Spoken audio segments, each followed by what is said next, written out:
As you can tell from the title of this video, you want to get started on filmmaking and you don't really know where to start with gear and accessories, so hopefully this video will demonstrate what you can start with and how you can get the ball rolling with everything. I'm going to be focusing on the gear that I personally bought the first time I started getting into filmmaking and everything. It might not be the best gear, but this is what I rolled with, so... If you don't believe me, one of my most successful viewed videos has come from the Sony a6500. Without wasting any more time, let's get right into it. The first set of gear that I got was the Sony a6000, but that camera body did not have an audio jack. So then I kind of made an impulse buy and bought the Sony a6500 with the Sigma 30mm lens. The Sony a6500 is an APS-C camera, so the camera sensor in the middle here is cropped. It's not a full frame. The lens itself is also an APS-C, so make sure if you're going into buying lenses that it's also compatible with the camera. This is going to be a bit of a hot take, but personally, throughout my journey of using different lenses over the years, getting started, I 100% believe in that you should start with a fixed lens, which is what this Sigma lens is right here. There's another word for it, but I can't remember at the top of my head. If you're doing research on buying accessories and lenses, you're going to hear a lot of people saying you can buy the 24 to 70 camera lenses. Personally, that feels like it's giving you too much leeway. So if you're just starting out with a fixed lens, I think it forces you to be more creative with how you angle your shots and the type of angles you can get with being forced to be at one focal point. One thing I do like about this lens is that it has a nice bokeh, or in other words, it has a really nice depth of field, aka a blurry background, because the lowest f-stop it has is a 1.4, which I find really nice, especially in low light scenarios. But if you want to ignore everything that I said and want to get a nice zoom lens, good starting one is the Sony 18 to 105. So this lens has an f-stop of 4, so you'll get a nice blurry background, but it won't be as precise as the 1.4, obviously. One thing I will have to bring up is that when you zoom in on a zoom lens, the f-stop also goes up. So keep that in mind if you're shooting in low light, that if you're trying to get a nice zoom in, that the f-stop will increase. The filter size for this lens is 72. And for the Sigma, it's a 52. So if you're looking into filters, again, I'll get into that in a bit. Those are the sizes for those two lenses. Now, with every great shot, there also must have good audio. You'll hear time and time again doing research on this that you can have a visually incredible short film or movie that you're on, but if you have really bad audio, it's going to be really distracting. So audio is up there on the podium for important gear, but I'll rank them at the end of the video. My first, I guess, professional microphone that I ever got was the Comica CVM V30 Pro. It takes 2 AAA batteries. It comes with a puff guard.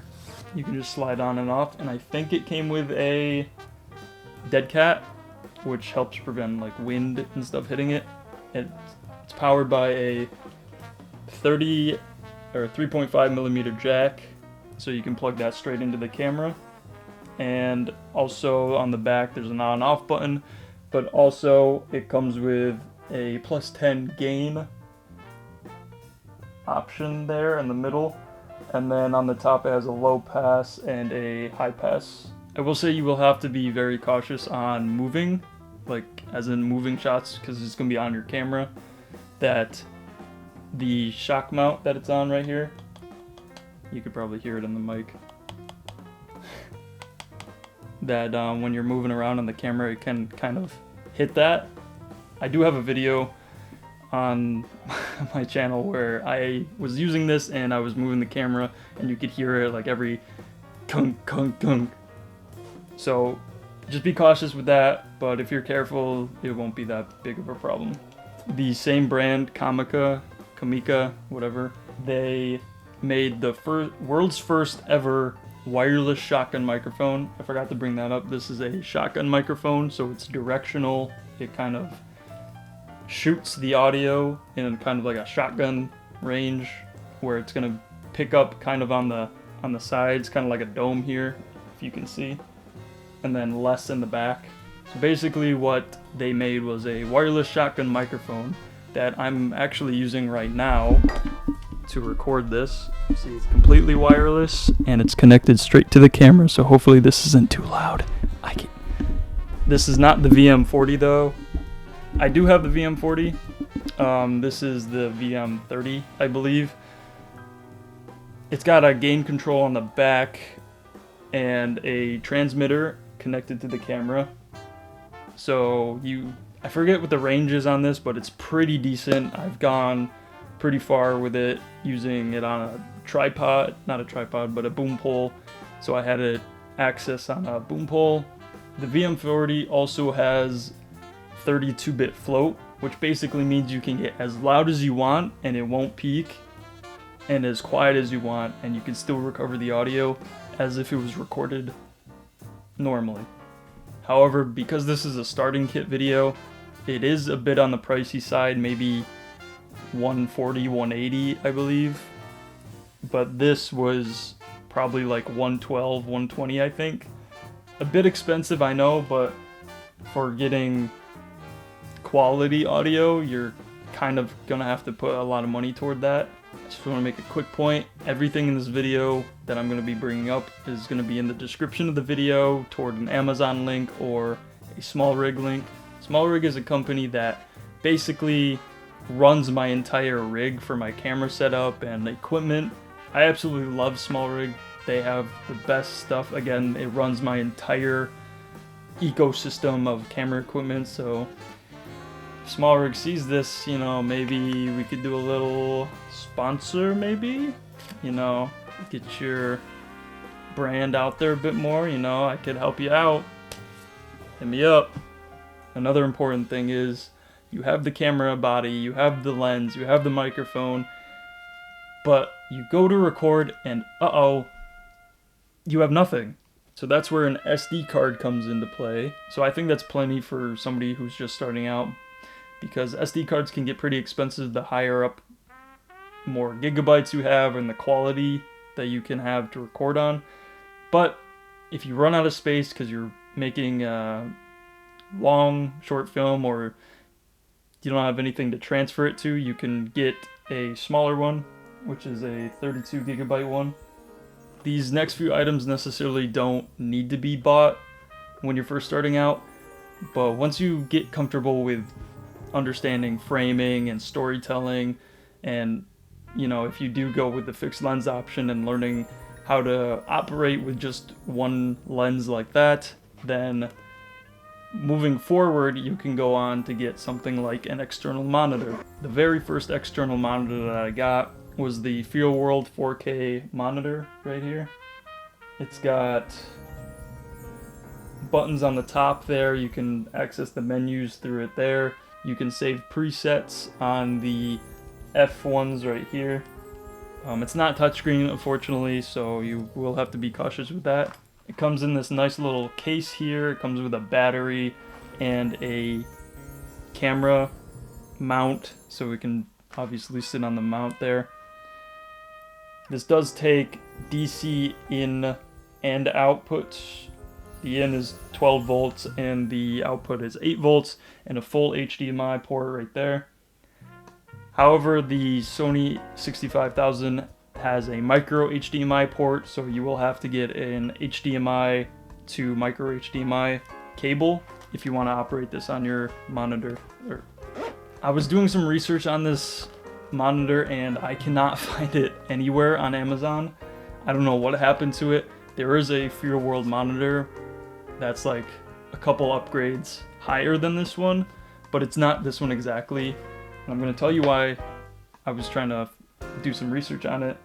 So I found that using this on even my full frame camera I'm using right now, or my 6500, there's a lot of grain for some reason, even if the footage has like perfect lighting conditions and nothing obscuring it. There's just a lot of grain. So I was trying to do some research and see if I got a defective model or anything. Again, could not find this on Amazon whatsoever. I don't know what happened to it. I'm sure you can find something with FeelWorld. There are other external monitors that have like wireless capabilities and all that, but that's for a future video. This is a starter kit, remember. So circling back to lenses, we were talking about lens filters, and the one I can tell you about that's the most important filter to get is called an ND filter, a neutral density, which stands for neutral density. Basically, you're gonna, if this isn't the first video that you're clicking on, it would be cool if it was. Cool. Thank you, viewer, or future filmmaker, I should say. You're gonna hear a lot of people say that ND filters are like sunglasses for your camera, and I wish there was a better analogy for it because I've heard that term so many times, but it's honestly true, because what it does is you can see me through it right there, but as soon as you twist it one way, it goes dark. Completely blocks out any harsh lighting. So if you're outside and you want that nice bokeh and cinematic blurry background, you can put an ND filter on the lens there, and then you can get that nice background. You can adjust the brightness so nothing's overexposed and everything looks pretty good. Another filter you can try and get is something called a polarizer. Basically what it does is cuts out any reflections or unwanted glare in your images or videos, like a car windshield, for instance. If you're shooting somebody in the driver's seat on the phone or something like that, you can just cut right through that glass. And one company that I would highly recommend is a company called K&F Concept. They actually hook up all my lenses. I've only ever gotten lenses from them. They are really nice. I actually have a story about them. I actually bought this filter from them, obviously, since I have the case for it. This is an ND and a polarizer, so it's a 2-in-1 where you can adjust these ones and it's an ND one, and then there's another ring you can adjust and it's a polarizer. Basically, I had this on my camera and I was testing my new lens on a gimbal, and I guess I didn't calibrate it right and it gave out and it swung and hit the gimbal, and I checked to see if my lens was okay and there was a crack on it. Thankfully, I had the lens on it. Thankfully, I had the filter on it, so it didn't crack the lens at all. It was just the filter. I reached out to them and I mentioned that I didn't buy the warranty when I got it. So is there any way I can either get a discount, because I recently just bought it within like 3 days of it cracking.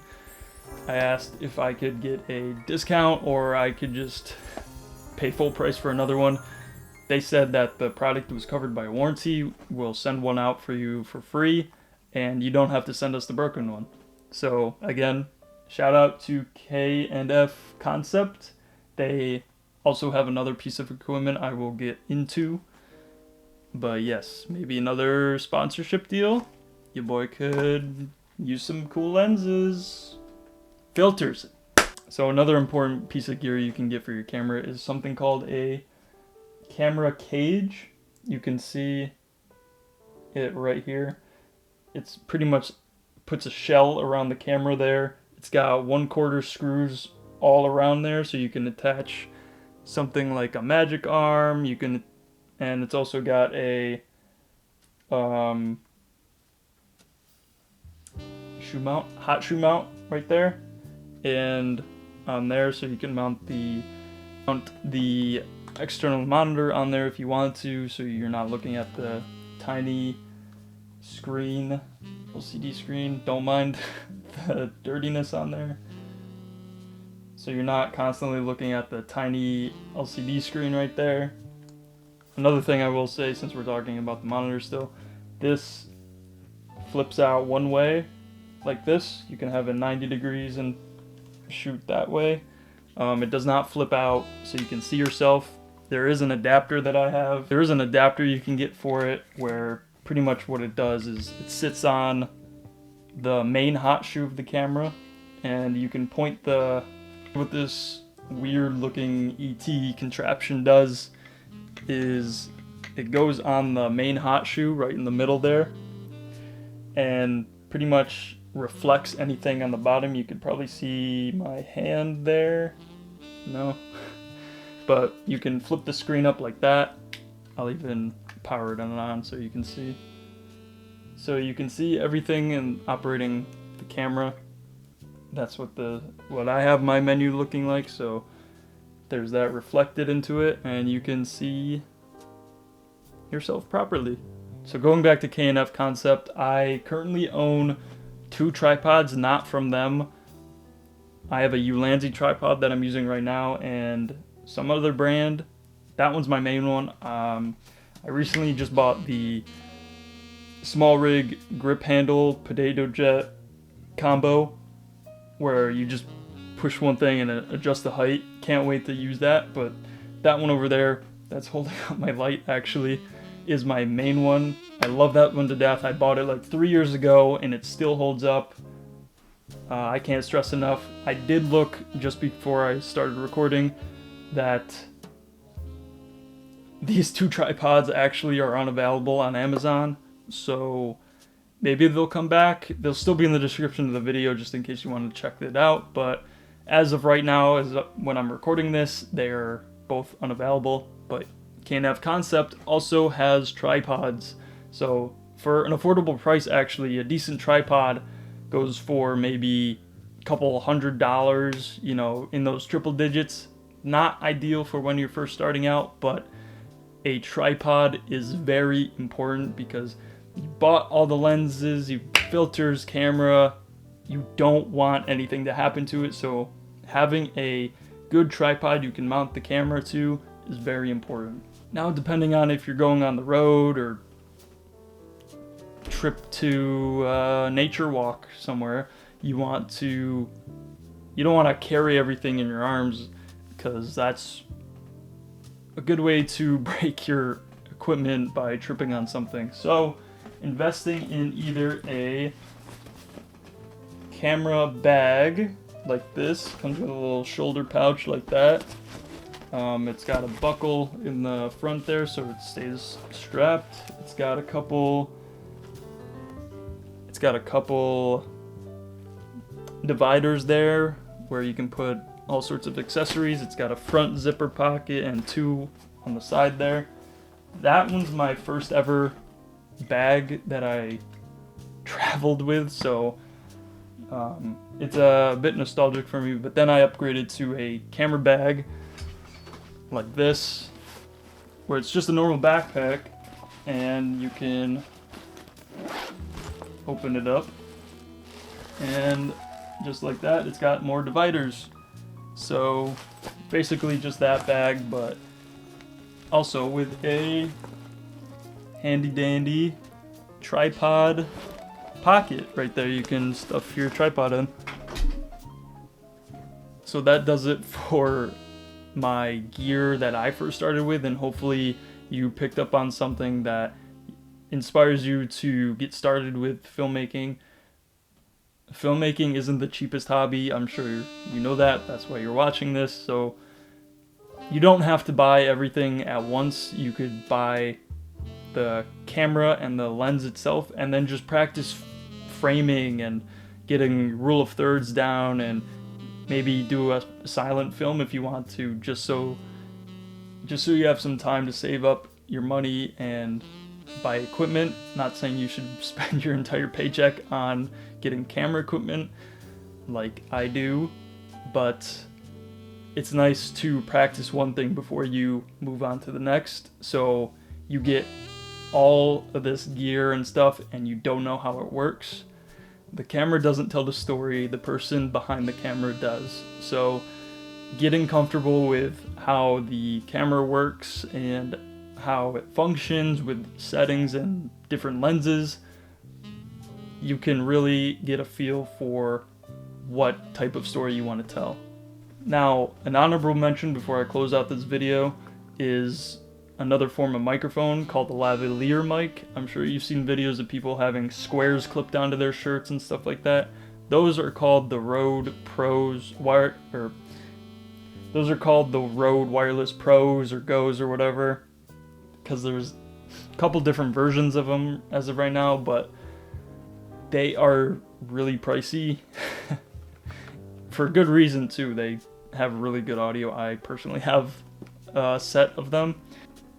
But a good alternative you can use is this Cinco wireless set. It comes with a audio receiver and microphone. Yeah, receiver and microphone. Works as the same way as describing the other microphone. You can plug one into the camera and then you have a wireless microphone you can clip on, and it also comes with a lav mic, which is just a long string mic that you can tuck underneath your shirt and hide it and conceal it if you're having a dialogue scene. Personally works pretty well. The one thing I should mention about this microphone is that it is kind of up there. Again, it's a triple digit number, I believe, so be cautious of that. And there is a lot of post audio production you're gonna have to tamper with while recording with it, because for me it's really noisy. It had a lot of gain. There are gain controls on the sides of the buttons of the microphone itself, but personally I think it didn't really help when actually filming. I'm not saying Cinco's a bad brand versus Rode. Obviously one's better than the other, but we're not going to talk about that. It's just another good alternative you can use to potentially save up and get a Rode microphone. Okay, so that concludes everything that I started with on my journey to making films like I do now. Leave a comment below if you thought I missed any details. I'm sure that I can clean that up a bit. Or if you want me to break down my cinema rig that I'm using right now to go over how I make films now, or even how I do lighting setups like that, how I have now with my fancy lights in the back and my big old spotlight right there. So again, leave a like or comment and I can get to a video explaining the more expensive side of filmmaking. Thank you all for watching, and I will see you in another video.